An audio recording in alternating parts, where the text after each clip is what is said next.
So hello again, and then here are the answers for the quiz, the nature quiz that we did on the 16th of April. So let's start with question one, and yes, this is the blackbird. It has a territory that it looks after for its entire life. So hence you can often see it fighting to keep that territory, particularly during springtime. Very common bird. So question two, well, it's four stomachs, but actually one would also be correct because it's one stomach divided in four compartments.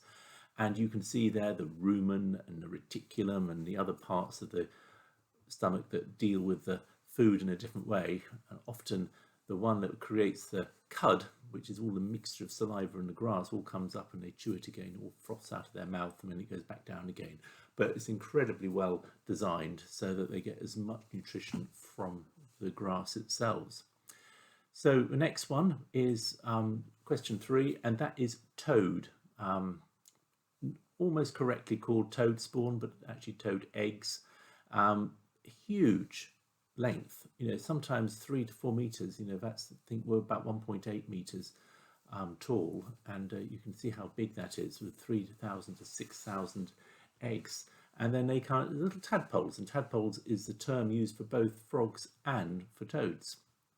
So there we go, a toad. What blossom is this? Well, this is cherry blossom, and obviously you see this all around, particularly down avenues.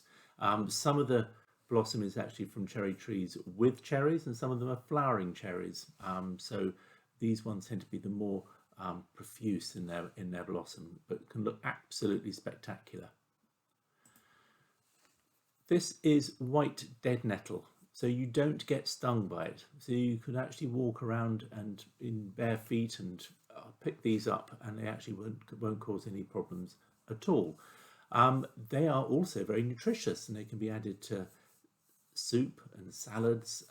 Both the flowers and the leaves are very nutritious and very good for you. And it's just coming out now in all the hedgerows over April and into May.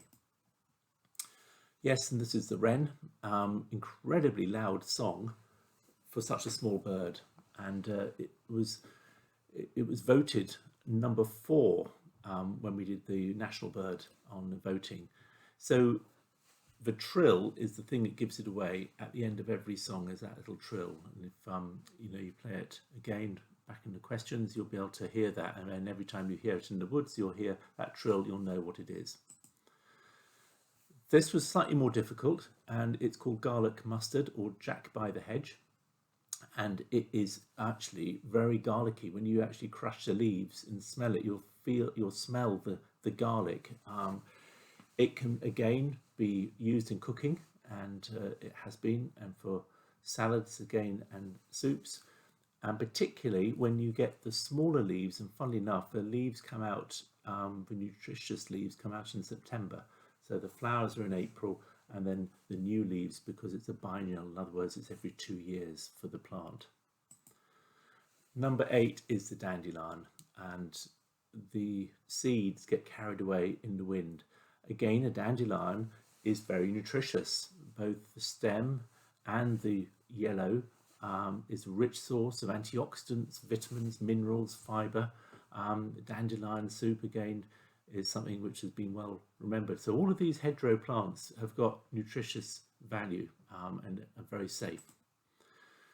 Number 9 is the robin, and the song you may not have been familiar with, but it is there all year round. So it's the only songbird that continues during the winter. It is very territorial. It's quite angry little bird, really. When you get some other bird coming in to its territory, it will get really vicious. So despite its pretty looks, it is a vicious territorial defender. And then finally, Mr. Todd was the fox. And when Beatrix Potter wrote this book, she introduced it by saying, "I'm quite tired of making goody-goody books about nice people. I'll make a book about 2 disagreeable people called Tommy Brock, who is the badger, and Mr. Todd, the fox." There we go. You can go out and buy it. So thank you very much. They're the answers. I hope you enjoyed it. Try and remember those bird songs. We might even revisit it in a few weeks' time to see how well you remember it. Thanks very much indeed, and goodbye.